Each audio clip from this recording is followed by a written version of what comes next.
Hello everyone! Magandang araw po sa inyo. Ayan, kumusta po kayong lahat? Sana po ay nasa mabuti po kayong kalagayan. Once again, if you're not yet connected to our channel, please do subscribe and click our tiny notification bell so that you'll be updated every time we have a new upload videos. Disclaimer na rin mga idol, ang video ito ay para lamang po sa may bukasang kaisipan at may malawak na pang-unawa. Kung wala po tayo nito, maaari na lamang pong mag-skip at mamili ng mga videos nararapat po para sa inyo. Okay, so ang ating pag-uusapan naman ngayon ay kapag ba lumalaban tayo or lumalaban ako, ibig sabihin ay taglipog ako. Yan ang ating pag-uusapan ngayon. Okay?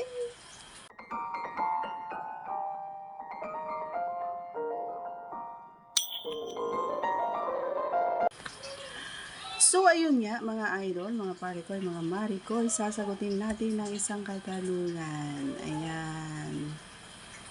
Actually, oo, yes, ayan, on my part, on my experience, no, mga idol, every time na tag-L ako, yung L na L talaga ako, lumalaban talaga. Alam mo yung sample, ayan, halimbawa sa pag halikan, di ba?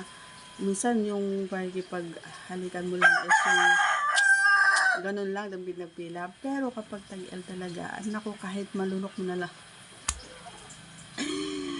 alam mo yung kahit yung buong gilagid niya ay maano mo na, 'di ba? Mahalungkat mo na. Ganun ang babae kapag siya ay tagilid.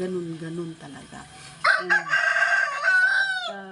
halimbawa, nag-insist ka na ikaw yung magtatrabaho, or ikaw yung kakajot, or ikaw yung mag-ano sa ibabaw niya, and lumalaban siya, bumabaliktad talaga ako, mga idol. Ako yung gusto ko talaga magtrabaho. So, yun doon yan malalaman na iba, kumbaga, yung init na nararamdaman ko. So, hindi naman, at saka, alam mo, idol, kapag ganun, yung nakikitaan mo sa kapartner, masaya ka, matuwa ka dapat, kasi nga, alam mo yung excited siya na makasama ka, excited siya na maka-S ka. Yun.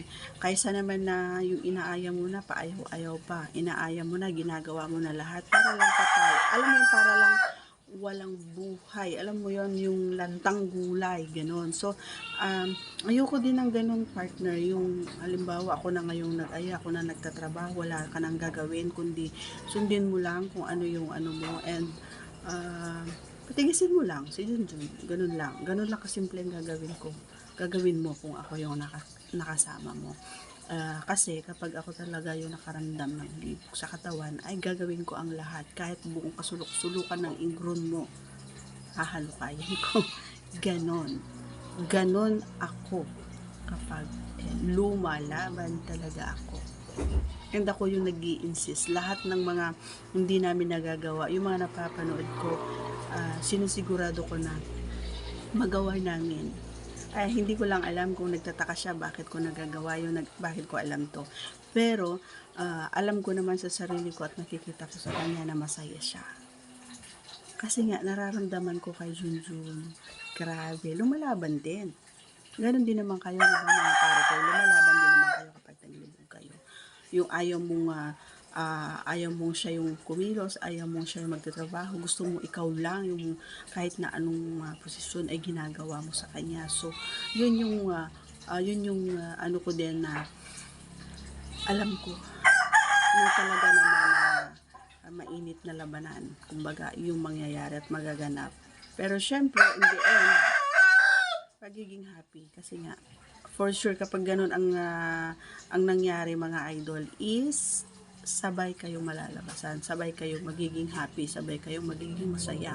At, di ba, wag kakalimutan, pagtapos yung makipagkansyutan, kailangan sabihin, I love you, mahal na mahal kita.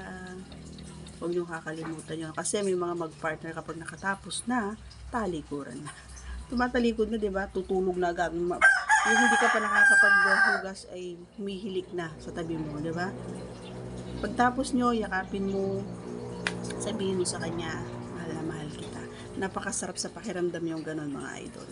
So, huwag nyo kakalimutan yun. Huwag nyo tutulugan ng inyong mga partner. partner pagkatapos niya. Okay? So, that's all for today's video. Once again, if you're not yet connected to our channel, please do subscribe and click our tiny notification bell so that you'll be updated every time we have a new upload videos. Bye everyone. Thanks for watching.